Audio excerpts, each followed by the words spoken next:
In 1996, a 28-year-old man walked into a historic tourist site in Tasmania. By the end of the day, 35 people were dead.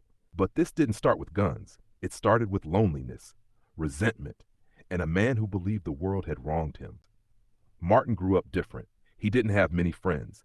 People described him as awkward, strange, socially disconnected. He struggled in school. He struggled in conversation. And as he got older, that isolation didn't improve. It hardened. By his early 20s, he was living in Tasmania, mostly alone, drifting from job to job. One of those jobs was working as a handyman for a wealthy, eccentric older woman. She liked him. He was polite, quiet, helpful. In her world, that was enough. Then in 1992, everything changed. She was driving with Martin in the car when they were involved in a catastrophic accident. She died. Martin survived, but he was severely injured. And then came the twist no one expected. In her will, she left Martin a large portion of her estate. Suddenly, the socially isolated young man who had struggled to connect with the world had money. A lot of it. He didn't need to work. He didn't need structure. He didn't need accountability. But the one person who showed him kindness was gone. Now he only had his father. His father had a dream to buy a small bed and breakfast called Seascape Cottage. He imagined it as a family project, a fresh start, a shared purpose. But another couple bought it first. To most people, that would be disappointing. To Martin's father, it was devastating. He spiraled into depression. He couldn't let it go. He obsessed over it. And eventually, he took his own life. Now Martin truly was alone. No boss, no father, no close friends.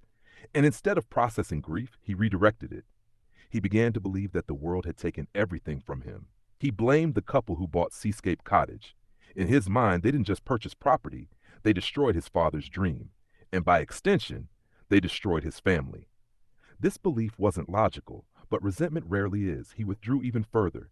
His thoughts grew darker. He began expressing anger toward society as a whole, toward people, toward everyone. And here's the dangerous part. He had money, he had time, and he had nothing to lose. By 1996, at 28 years old, his resentment had turned into something else. It had turned into a mission. Martin didn't explode overnight. This wasn't sudden. It was slow, deliberate. He began acquiring firearms, legally at first, quietly. No dramatic announcements, no manifestos sent to the press, just purchases. He had the funds to do it, and no one questioned him. He also fixated on Seascape Cottage, the place his father had wanted so badly. The couple who owned it became symbols in his mind. Not people, symbols. Symbols of loss, symbols of injustice, symbols of what was taken.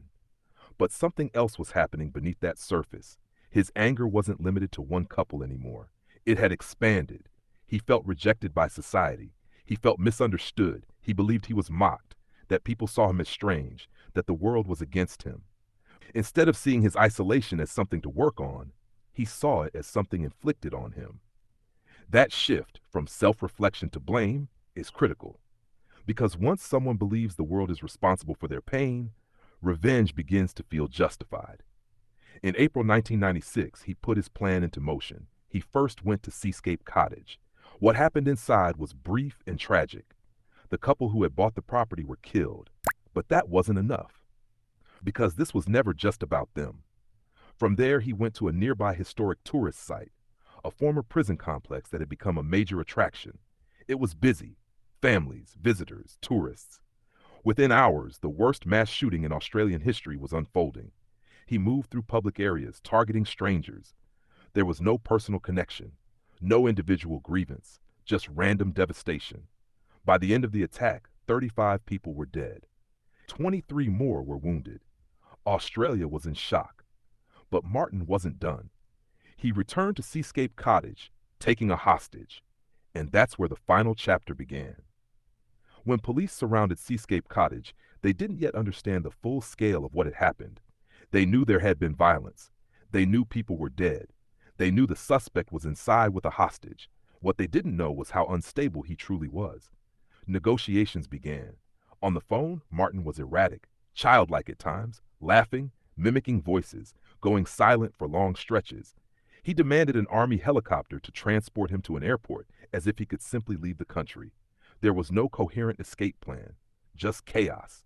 Hours passed. At some point during the standoff, he killed his hostage. Police outside didn't immediately know. As night fell, communication became more difficult. The cordless phone he was using began losing power.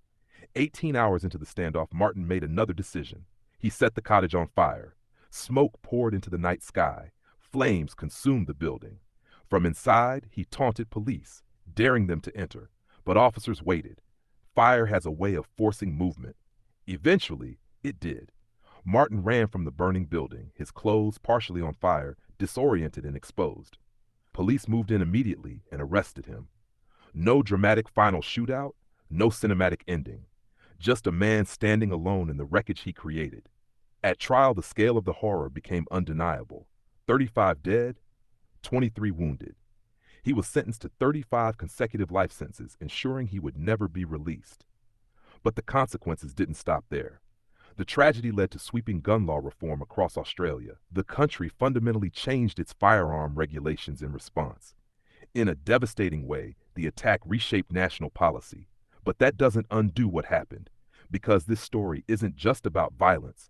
It's about grievance, isolation, untreated resentment, and what can happen when someone stops seeing other human beings as human.